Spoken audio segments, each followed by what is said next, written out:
Hello प्यारे बच्चों, एक बार फिर से स्वागत है। आज हम कक्षा 6 की विज्ञान की कार्य पुस्तिका का अध्याय 9 सजीव एवं उनका परिवेश कार्य पुस्तिका में भरेंगे। तुम्हारे आसपास अनेक वस्तुएं हैं, जैसे पेंसिल, बतख, रबड़, कुर्सी, टेबल, पेड़, कुत्ता, बिल्ली, पंखा, गाय, कंप्यूटर। इनमें से कौन सी सजीव है व कौन सी निर्जीव है? तो सजीव कौन कौन सी है? बतख, पेड़, कुत्ता, बिल्ली और गाय। निर्जीव पेंसिल, रबड़, कुर्सी, टेबल, पंखा, कार, कंप्यूटर। नेक्स्ट, वो कौन से गुण हैं जो सजीवों को निर्जीवों से अलग करते हैं? तो सजीव क्या करते हैं? सजीव सांस लेते हैं, वृद्धि करते हैं, जनन करते हैं तथा गति करते हैं। इन्हें जीवित रहने के लिए भोजन की आवश्यकता होती है। अगला क्या कह रहा, क्या कार सजीव है? कार में सजीवों के समान कोई लक्षण है? तो नहीं, कार निर्जीव है। कार में सजीवों के समान गति करने का लक्षण होता है, इसलिए लगता है कि कार सजीव है, लेकिन कार क्या है? निर्जीव है। नेक्स्ट, नीचे कुछ पौधों के नाम दिए गए हैं। इनमें जल में उगने वाले और जमीन पर उगने वाले पौधों के नाम। जलीय पौधे कमल, सिंघाड़ा और जलकुंभी। ये कमल, ये जलकुंभी। आगे स्थलीय पौधे। स्थलीय पौधे कौन से हैं? गुलाब, सेवती, गेहूँ, सरसों। तो ये जलीय पौधे और स्थलीय पौधे। नेक्स्ट, नीचे कुछ जंतुओं के चित्र दिए हैं, इनको पहचान कर नाम लिखें। तो सबसे पहले क्या? ऊंट, हाथी, कछुआ, भालू। आगे ऑक्टोपस, गाय, मछली, खरगोश, बाघ, मेंढक। आशा है सभी को पता होगा।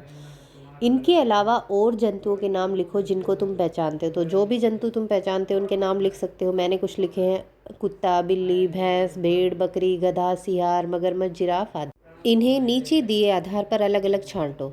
तो स्थल पर रहने वाले जीव कौन से होते हैं? स्थलीय जीव। जैसे जैसे ऊंट, हाथी, भालू, गाय, खरगोश, शेर, चीता, कुत्ता, बिल्ली, भेड़ आदि, ये सब क्या हैं? स्थलीय जीव। जल में रहने वाले जीव: मछली, कछुआ, मगरमच्छ, ऑक्टोपस। स्थल और जल दोनों में रहने वाले तो कौन से हैं? मेंढक, कछुआ, मगरमच्छ। ये स्थल और जल दोनों में रह सकते हैं। आगे, प्रकृति ने प्रत्येक जीव को अपने आवास व परिवेश के अनुसार अपनी सुरक्षा के लिए कुछ विशेषताएं दी हैं। तो इनके आधार पर कुछ प्रश्न: ये कहाँ पाए जाते हैं? उस स्थान विशेष में रहने के लिए इनके शरीर में क्या विशेषताएं पाई जाती है? तो सबसे पहले क्या है? ध्रुवीय भालू। तो ध्रुवीय भालू, ध्रुवीय भालू कहाँ पाए जाते हैं? पर्वतीय क्षेत्रों में, पहाड़ों में पाए जाते हैं। तो ये अपने आप को कैसे अनुकूलित रखते हैं? इनकी मोटी त्वचा तथा फर फर जो बड़े बड़े बाल होते हैं वो इनके शरीर को ठंड से इनका बचाव करते हैं, जो इनके शरीर को गर्म रखते हैं। अगला, मेंढक। मेंढक जल व स्थल दोनों जगह रह सकते हैं। तो जल में सांस लेने के लिए क्या होती है? त्वचा, तथा स्थल पर सांस लेने के लिए इनमें फेफड़े होते हैं और ये लंबी छलांग लगाकर अपने शिकार को पकड़ लेते हैं। तो इस तरह से ये अपने शरीर को अनुकूलित रखते हैं।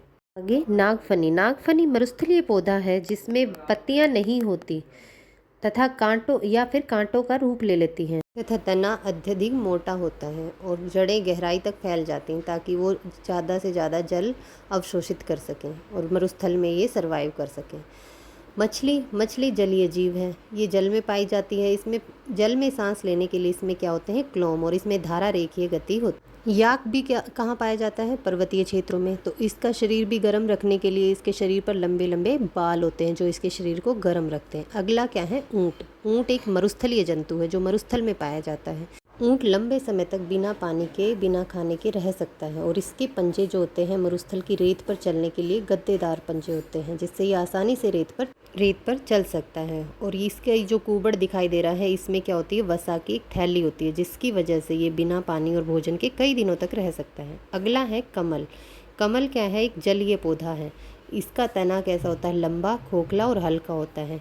तना जल की सतह तक तथा पत्तियां एवं फूल जल की सतह पर प्लवन करते हैं, मतलब तैरते रहते हैं। तो ये कैसा पौधा है? जलीय पौधा है। आगे, गर्मी व सर्दी में हम अलग अलग तरह के कपड़े क्यों पहनते हैं? तो गर्मी में हम हल्के रंग के कपड़े पहनते हैं जो ऊष्मा को क्या करते देते हैं? परावर्तित कर देते हैं, तथा सूती कपड़े पहनते हैं जो ऊष्मा को सोखते हैं। सर्दी में गहरे रंग के तथा ऊनी कपड़े पहने जाते हैं। गहरे रंग के कपड़े पहने जाते हैं जो ऊष्मा को क्या कर लेते हैं? गहरे रंग के कपड़े अवशोषित कर लेते हैं, जिसकी वजह से हमें ठंड नहीं लगती तथा हमारा शरीर क्या होता है? गर्म रहता है।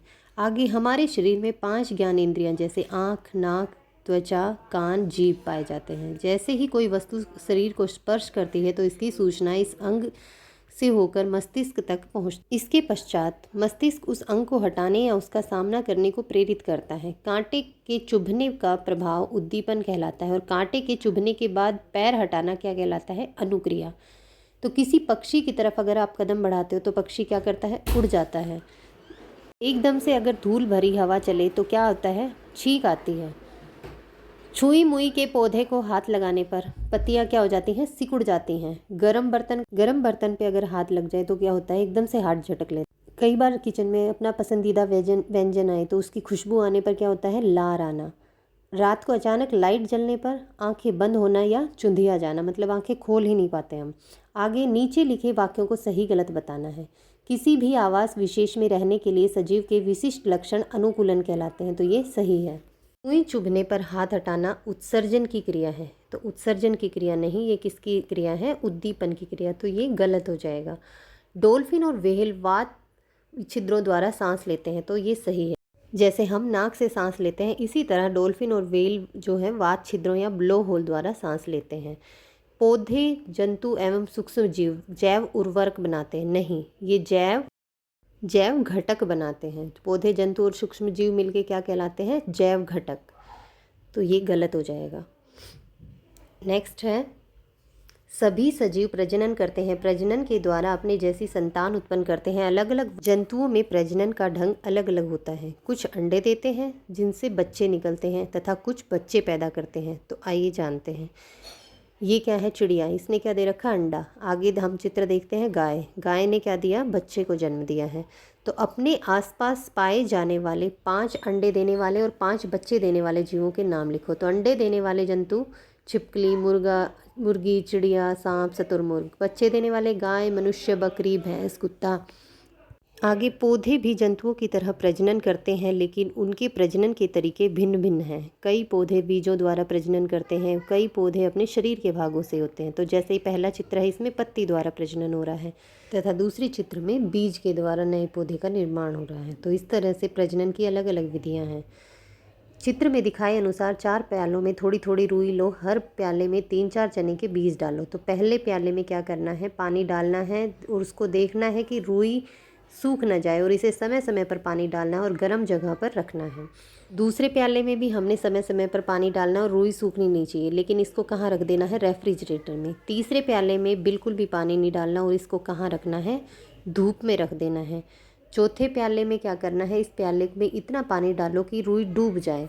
तो हमें पूछा गया है कि थोड़े दिनों बाद कौन से प्याले में बीजों का अंकुरण शुरू होगा? तो कौन से प्याले में बीजों का अंकुरण शुरू होगा? पहले प्याले में। क्यों? क्योंकि उसको नमी युक्त एरिया में भी रखा गया है, उसमें समय समय पर पानी डाला है और ऑक्सीजन भी उसको भरपूर मिली है। तो इसलिए पहले प्याले वाला ही अंकुरण पूर्ण होगा। आगे क्या कहता है? तुम भी अपने घर में चने के बीज का अंकुरण और आलू के अंकुरण करके सबने देखा कि अंकुरित चना जो होता है इस तरह का दिखाई देता है। तो सबसे पहले क्या होगा? जब हम उस अंकुरण होगा, उसके बाद मूलांकुर से मूल बन जाएंगी जड़ें और ऊपर परांकुर, जिससे क्या बन जाएगा? तना और पत्तियाँ। तो इस तरह से चने का अंकुरण होता है। ये क्या है? आलू में इस तरह से आँखें दिखाई, बोलते हैं ना, आँख है ये। तो इनकी कटिंग करके इनको रोपित करते हैं तो आलू का पौधा बनता है और उससे ढेर सारे आलू हमें प्राप्त होते हैं। तो आपने देखा कि चने में अंकुरण बीज से होता है और आलू में आँख, जिसको बोलते हैं आँख या कलियाँ। थैंक यू प्यारे बच्चे। लाइक करें, शेयर करें।